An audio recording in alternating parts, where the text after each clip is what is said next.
प्रसाद वगैरे तयार करून माझे संध्याकाळी सत्यनारायण पूजन झाले. पूजन तर झाले, परंतु आता देवीला नैवेद्य दाखवायला हवा की नाही, हा व्हिडिओ जरासा लेट येतोय.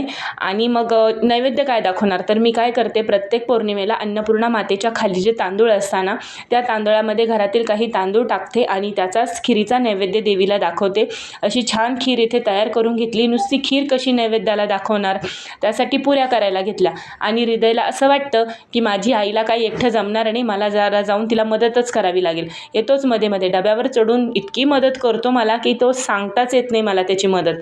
मग छान अशा पुऱ्या तयार केल्या. पुऱ्यांचं पीठ कडक मळलं ना तर पुऱ्या तेलकट होत नाही. आणि मस्त पुऱ्या तयार करून देवाला नैवेद्य दाखवला आणि आमच्या मनीमाऊला खायला दिला, म्हणजेच उत्कर्षाला.